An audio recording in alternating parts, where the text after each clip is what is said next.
오늘 말씀은 아주 간단한 말씀입니다. 지혜가 있다고 한다면, 지혜롭게 행동한다고 하면 칭찬을 받게 될 것이지만, 정반대로 마음이 굽은 사람은 경멸을 당할 것이다. 마음이 굽은 사람들은 무시를 당하게 될 것이다 라고 하는 말씀입니다. 오늘 이 12장 8절의 말씀을 보면 지혜를 설명하면서 그 지혜를 대비시키고 있는 것이 마음이 굳은 것과 대비시키고 있다고 하는 그 점에 주목해 보시면 좋겠습니다. 다시 말하자면 오늘 잠언서 12장 8절에서 지혜에 대해서 설명하면서 지혜가 무엇인가, 지혜라고 하는 것이 어떤 것인가 라고 하는 것을 말해줄 때 그것을 어떻게 표현하고 있냐면 마음이 굽은 것과는 정반대의 것으로 설명해주고 있다 이 말입니다. 우리가 잠언서를 공부하면서 지혜의 근본이 무엇인가, 지혜의 시작이 무엇인가에 대해서 살펴볼 때 하나님을 경외하는 것이 바로 지혜요, 하나님을 두려워하는 것이 지혜의 시작이라고 하는 것을 살펴본 적이 있습니다. 그러니까 우리들의 마음 가운데 지혜 그러면 어떤 생각이 드냐면 하나님을 두려워하는 것, 하나님을 경외하는 게 바로 지혜라고 하는 것이 우리들의 마음 가운데 있을 거라고 생각이 드는데요. 하지만 우리가 성경을 읽으면서 지혜라고 하는 말이 나오면 무조건 천편일률적으로 하나님을 경외하는 것, 하나님을 두려워하는 것 이렇게 치환해서 읽어버리는 것은 별로 바람직한 방법은 아닙니다. 그때그때 문맥에 따라서 강조점이 조금씩 다르고 그때그때 문맥에 따라서 말하고자 하는 그 강조점들이 있기 때문에 이 구절에서는 무엇을 강조해서 말하려고 하고 있는가, 이 구절에서는 어떤 점을 착안해서 이야기하려고 있는가 라고 하는 것을 문맥을 주의 깊게 살펴보아야 성경을 제대로 잘 이해하는 것이라고 할 수가 있겠습니다. 안타깝게도 우리 성도님들께서 성경을 읽을 때 너무 천편일률적으로 성경을 보려고 하는 그런 경향들이 많습니다. 믿음이라고 하는 것이 무엇인가, 우리가 하나님을 믿는 것, 주님을 믿는 걸 믿음이라고 이야기했을 때 믿음이라고 하는 것만 나오면 무조건 다 그렇게 대입해 버리는 거죠. 하나님의 일이 무엇인가, 예수님께서 말씀하시기를 나를 믿는 게 하나님의 일이라고 말씀해 주셨는데 그 말씀을 한번 딱 들었으면 하나님의 일이 나오면 무조건 예수님을 믿는 것, 예수님을 믿는 것이라고 천편일률적으로 대입해서 성경을 해석하려고 하는 그런 경향들이 있는데 그것은 솔직하게 말씀드리면 단순 무식한 방법이라고 할 수가 있겠습니다. 문맥마다 그 구절마다 강조점이 다르고 그 구절마다 설명하려고 하는 주안점들이 다르기 때문에 이 성경 말씀을 깊이 보시는 가운데 여기서는 무엇을 강조하려고 있는가에 집중을 하면서 그 의미를 발견해내야 그래야 성경 말씀을 제대로 잘 이해하는 것이라고 할 수가 있겠습니다. 오늘 말씀에서는 그런 점에 있어서 지혜가 있는 사람은, 지혜롭게 행동하는 사람은 칭찬을 받을 것이지만 그러나 마음이 굽어버린 사람은, 굽은 마음을 가지고 있는 사람은 멸시를 당한다라고 설명하고 있기 때문에 오늘 이 말씀 가운데서는 지혜를 어디에다 대비하고 있는가? 굽어버린 마음과 대비하고 있는 것이고, 그러니까 지혜라고 하는 것이 무엇인가? 굽지 않은 마음, 아주 직선적인 마음, 전혀 구부러지지 않은 그런 마음이 지혜라고 하는 사실을 오늘 본문의 말씀 가운데서 가르쳐 주고 있는 것입니다. 여기서 지혜를 마음이 굽지 않은 것을 의미하는 것이라고 그렇게 이야기하고 있는데요, 물론 하나님을 두려워하는 것이 지혜의 시작이기 때문에 하나님을 두려워하는 것이 지혜이기 때문에 하나님을 두려워하는 마음 가운데 내가 마음을 바르게 하는 거죠. 구부러지지 않게 하는 것이죠. 따라서 지혜의 그 의미들을 우리가 한번 살펴보면 여러 가지 측면들이 있을 텐데, 지금까지 우리가 살펴본 지혜에 대한 것들을 한번 정리해서 그림으로, 도표로 한번 보면 이렇게 볼 수가 있습니다. 지혜라고 하는 것이 무엇인가? 기본적으로 하나님을 두려워하는 게 바로 지혜라고 말할 수 있을 것인데, 그것만이 지혜가 아니라 하나님의 법에 따라 사는 게 지혜가 되는 것이고, 오늘 말씀에서는 마음이 굽어지지 않은 것이 지혜다라고 설명하고 있는 겁니다. 앞으로 계속 우리가 성경을 읽어나가면서, 잠언서 말씀을 읽어나가면서 지혜를 또 다른 측면에서 정의해주고 또 다른 측면에서 이렇게 설명해주고 있을 때, 그때마다 이 지혜라고 하는 것이 무엇인가 하는 것을 더 의견을 확장시켜가면서 배워나가면 좋을 것 같습니다.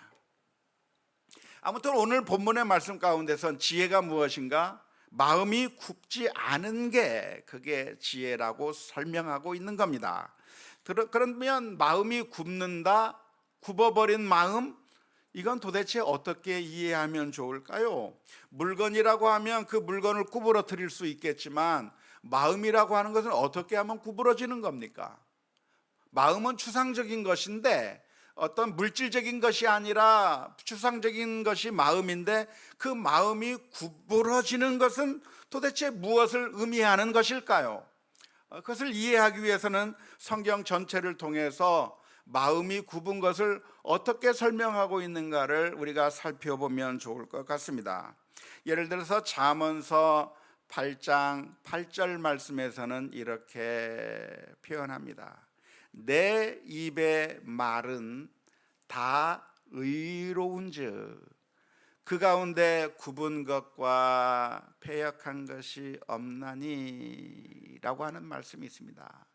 여기서 굽은 것과 패역한 것이 내 말 가운데 없고 내 말이 다 의로운 것이다 라고 말하고 있는 것이니까, 여기서 말하고 있는 굽은 것이라고 하는 게 무슨 의미일까요? 의롭지 않은 게 구부러지는 거죠.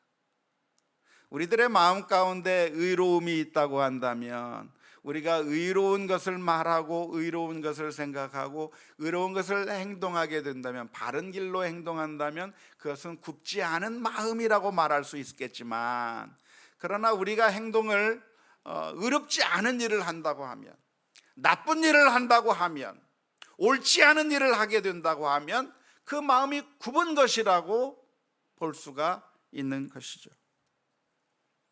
그러니까 구부러짐이라고 하는 것은, 마음의 구부러짐이라고 하는 것은 의롭지 못한 것을 나타내는 것입니다. 뿐만 아니라 잠언서 10장 9절의 말씀에서는 이렇게 표현하고 있습니다. 바른 길로 행하는 자는 걸음이 평안하려니와 굽은 길로 행하는 자는 드러나리라. 바른 길, 다시 말하자면 어떤 길입니까? 옳은 길이죠. 옳은 길로 행하는 자는 걸음이 평안할 거지만, 옳은 길이 아닌 굽은 길로 가는 사람은 그러면 그것이 다 드러나게 되고 고통을 당하게 되고 할 것이라고 했으니까, 여기서 굽는다고 하는 것은 무엇입니까? 옳지 않은 것을 행하는 것이 굽은 것이라고 하는 것을 알 수가 있습니다. 잠언서 11장 20절 말씀에서도 이런 표현이 있습니다. 마음이 굽은 자는 여호와께 미움을 받아도 행위가 온전한 자는 그의 기뻐하심을 받느니라. 이게 대비시켜 놓고 있잖아요. 마음이 굽은 자의 반대말이 어떤 사람입니까? 행위가 온전한 자가 마음이 굽지 않은 자인 거죠. 그러니까 마음이 굽은 자는 어떤 사람을 의미하는 겁니까? 행위가 온전하지 못한 것이 굽은 것이죠. 온전함을 추구하면 그 사람은 바른 굽지 않은 마음을 가지고 있지만, 온전하지 못하게 한다면 그것은 마음이 굽은 것이라고 할 수가 있겠습니다. 뿐만 아니라 잠언서 28장 18절 말씀에서도 이렇게 표현합니다. 성실하게 행하는 자는 구원을 받을 것이나 굽은 길로 행하는 자는 넘어지리라. 다시 말하자면 굽는다고 하는 것이 잠언서 28장에서는 어떤 걸 나타내는 겁니까? 성실하지 못한 것, 나태한 것, 뭔가 불성실한 것, 이런 것들이야말로 굽은 마음이라고 하는 것을 잠언서 28장 18절 말씀 가운데서 가르쳐 주고 있습니다. 따라서 이것을 한번 정리해 보면 마음이 굽었다고 하는 것을 이렇게 설명해 줄 수 있을 겁니다. 물론 히브리어 단어를 보면 굽다라고 하는 단어가 각각 틀린 두 개의 단어가 사용되어 있습니다만은 다른 단어지만 같은 의미의 단어이기 때문에 뭉뚱그려서 이해할 수 있겠는데요. 굽은 마음이라고 하는 것이 무엇인가? 의롭지 않은 일을 하는 게 굽은 마음이고, 옳지 않은 일을 하는 게 굽은 마음이고, 행위가 온전하지 않은 게 굽은 마음이고, 성실하지 않고 나태하고 불성실하게 일하는 게, 그렇게 행동하는 게 굽은 마음에서 나오는 것이다 라고 정리할 수가 있겠습니다. 따라서 그렇게 우리가 정말 하나님께서 원하시는 대로 정말 온전하게, 바르게, 의롭게 그렇게 산다고 한다면 칭찬을 받게 될 것이고 지혜로운 것이 되겠지만, 그렇지 않다고 한다면 결국은 멸시를 당하고 무시를 당하고 경멸을 당하게 될 것이다 라고 하는 점을 기억해야 하는 겁니다. 따라서 우리는 어떻게 일해야 합니까? 어떤 마음을 가져야 됩니까? 의로운 일을 해야 되는 거죠. 온전하게 행동해야 하는 것이죠. 성실하게 살아야 되죠. 나태할 것이 아니라, 불성실하게 대충대충 하는 게 아니라 최선을 다해야 되죠. 하나님을 두려워하는 삶을 살아야 되는 것이죠.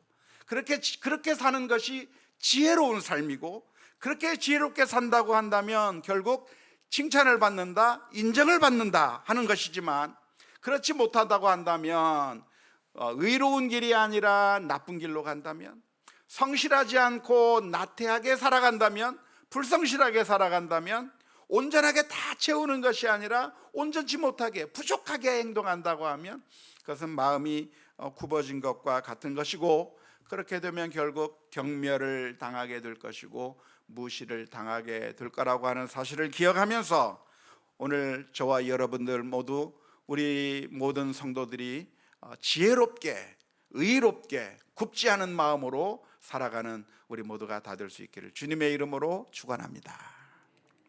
성경에서 이런 사람을 한 사람 찾으라고 하면 누구를 찾을 수 있을까요?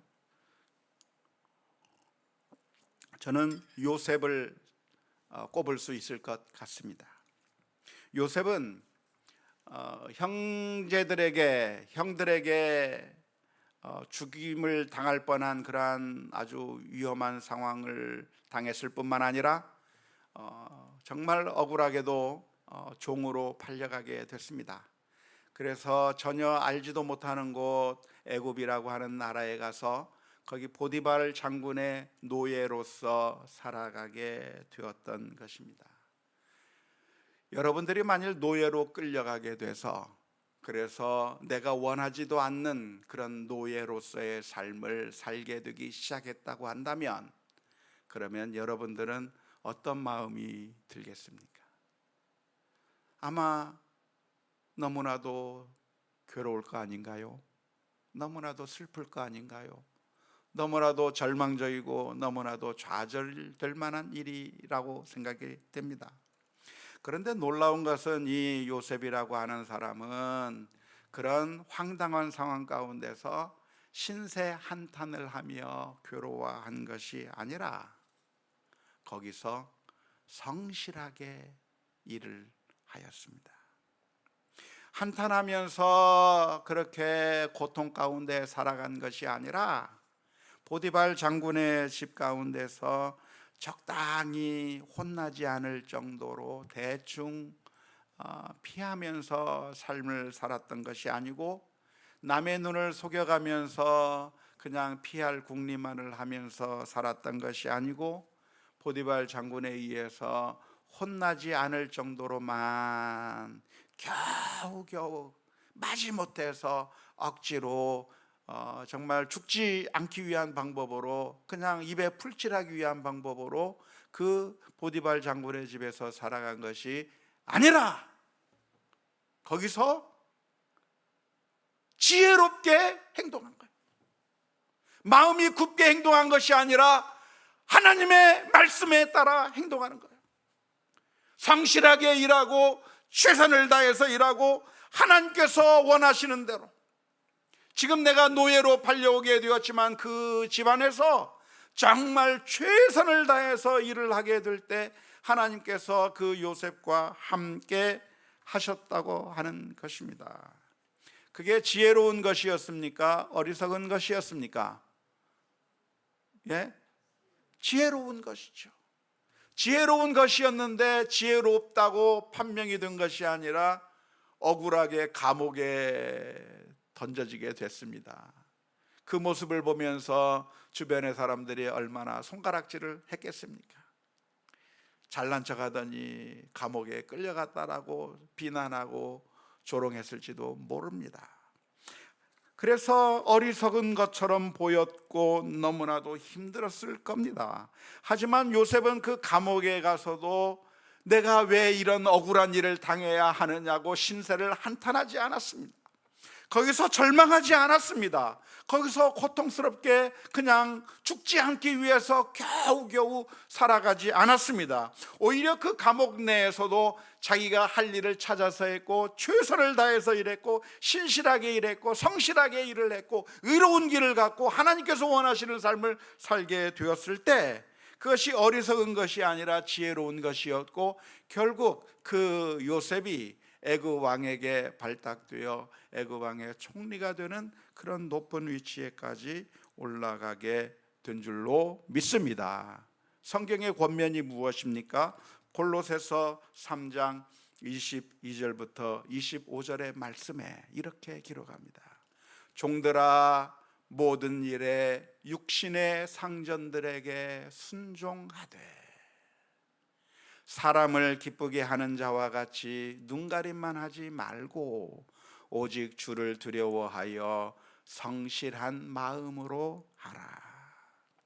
무슨 일을 다 하든지 마음을 다하여 주께 하듯 하고 사람에게 하듯 하지 말라.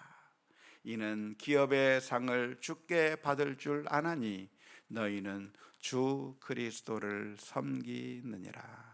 불의를 행하는 자는 불의의 보응을 받으리니 주는 사람을 외모로 취하심이 없느니라. 아멘. 자신의 삶이 완전히 부정을 당하는 그런 순간에도 요셉은 정말 매 순간순간마다 내가 주님께 봉사하듯이 보디발 장군을 섬겼습니다. 주님께 섬기듯이 감옥에서도 그 간수를 섬겼고 동료 죄수들을 섬겼고 신실하게 살아갔는데 그것은 어리석은 것이 아니라 지혜로운 것이었으며 하나님께서 인정하실 만한 것이었다고 하는 것을 기억해야 될 줄로 믿습니다. 안타깝게도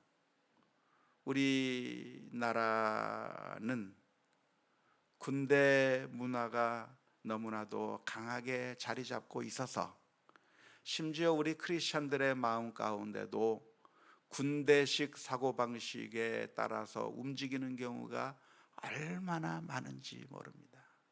군대식 사고방식이 뭡니까? 우리 군인들이 들으면 좀 싫어하겠지만 군대식 사고방식이 무엇이냐면 일반 그냥 내가 직업으로 군인을 선택하는 것이 아니라 그냥 의무로, 국가의 의무로 할 수 없이 끌려가서 군대에서 일하게 되는 그런 군인들의 경우에 마음의 관점이 뭐냐면 군대 가서 적당히 하고 앞에 서지도 말고 뒤로 처지지도 말고 중간에 적당히 숨어서 그냥 모나지 않고 두드러지지 않고 그냥 그렇게 숨어 있다가 그래서 어떻게 잘 다치지 않고 저녁만 하면 최고다라고 하는 그런 생각이 그 아주 젊은 나이에 그 젊은이들의 마음 가운데 그것이 새겨진다는 말이에요. 이것이 너무나도 안타까운 일이죠. 우리들의 정신을 좀 먹어버리고 우리들을 노예화시키고 우리들을 하여금 진취적이지 못하게 만들고 노예 근성을 가지게 만드는 그런 생각들이 그 젊은 시절에 생기는 것이죠. 그래서 내가 예수님을 믿는다고 하면서도 내가 하나님의 방법대로 살아가는 것이 아니라 군대식으로 살아가면서 그래서 평생 살아간다고 하는 것이 남의 눈치나 보고 그저 다른 사람들에게 책망받을지 않을 정도로 그냥 눈가림만 아웅하면서 적당히 살아가려고 하는 그런 마음들이 우리들에게 심어져 있다고 하는 것이 너무나도 안타까운 것입니다. 그런데 성경에서 무엇을 말하는가? 지혜란 무엇인가? 지혜란 마음이 굽지 않은 것인데 그것은 온전하게 행하는 것이고 성실하게 일하는 것이고 나태하지 않게 일하는 것이고 정말 하나님께서 원하시는 그런 적극적인 삶을 살아가는 것이 그것이 지혜로운 것이라고 하는 사실을 저와 여러분들이 기억할 수 있기를 주님의 이름으로 축원합니다. 저는 우리 교회 청년들이 군대에 가면 꼭 권면합니다. 가서 그냥 숨지 말고 가서 이렇게 훈련을 받다가 쓰러지는 동료를 보면 그런 동료들을 도와주고 적극적으로 네가 먼저 나서고 먼저 수고하고 먼저 봉사하고 무엇인가 그곳에서 내가 하고 싶은 일들을 찾아서 열정적으로 그것이 그냥 내가 억지로 끌려온 것이 아니라 하나님께서 나를 이곳에 보내셨다고 하는 그런 마음으로 하나님께서 나를 왜 이곳에 보내셨는가? 아무런 의미 없이 보내신 것이 아니라 하나님께서 목적을 가지고 이곳에 보내주시는 것인데 하나님께서 우리들의 삶을 인도하시는 것이라고 한다면 보디발의 집에 노예로 가든 감옥에 끌려가든 군대로 가든 그 어느 곳에 있든 하나님께서 우리를 그냥 보내신 것이 아니라 하나님께서 나에게 사명을 주어서 보내주신 것이라고 한다면 거기서 하나님의 뜻에 맞게 지혜롭게 살기 위한 결단들이 우리들의 마음 가운데 있어야 될 줄로 믿습니다. 오늘 말씀은 지혜로운 자는 지혜롭게 행하는 자는 칭찬을 받을 것이라고 하고 마음이 굽은 자는 멸시를 받게 될 것이라고 했는데 누구한테 칭찬을 받고 누구한테 멸시를 받게 되는 것일까요? 여기서 누구한테서 칭찬받는지 누구한테서 멸시를 받는지에 대해서 구체적으로 기록되어 있지 않습니다. 그래서 우리는 늘 생각하기를 우리가 지혜롭게 살면 사람들이 칭찬해 주겠지? 지혜롭지 못하고 마음이 굽게 살면 사람들이 나를 멸시하겠지? 라고 생각하는 경향들이 많습니다. 하지만 성경에 나오는 대부분의 표현들은 사람들에 의한 것이 아니라 사실은 하나님께서 인정하신다는 말이고 하나님께서 경멸하신다고 하는 그런 의미의 말씀입니다. 우리가 신실하게 살아갈 때 사람들이 우리를 칭찬하는 것이 아니라 오히려 우리를 조롱하고 비아냥거릴 수 있습니다. 우리가 정말 하나님의 말씀대로 살다 보면 사람들이 잘한다고 칭찬을 하는 것이 아니라 오히려 의로운 자는 고난을 당할 수도 있습니다. 하지만 하나님은 우리의 중심을 보시는 것이고 사람들은 겉모양을 보겠지만 하나님은 중심을 보시고 지혜로운 자를 칭찬하신다고 하는 것 기억하면서 믿음으로 살아가야 될 줄로 믿습니다. 안타까운 것은 그런데 저와 여러분들은 늘 넘어집니다.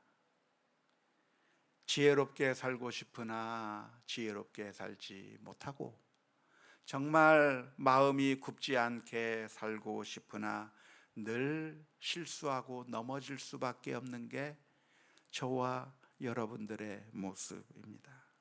바로 그러기 때문에 우리에게는 예수님이 필요한 것이고요 주님의 보혈의 은혜 앞에 매 순간마다 나아가야 하는 것입니다. 그래서 우리가 열심히 살다가 또 넘어지고 또 넘어지면 그때 다시 한번 예수 그리스도의 십자가를 바라보며 회개하고 나아가야 할 것이고, 예수 그리스도의 은총으로 말미암아 다시 한번 힘과 용기를 주옵소서 기도하며 나아가는 가운데 또다시 회복하고 또다시 용기를 얻고 믿음으로 승리해 나가는, 그래서 더욱더 주님을 닮아가는 그런 귀한 복된 은혜의 역사들이 넘쳐날 수 있기를 주님의 이름으로 축원합니다.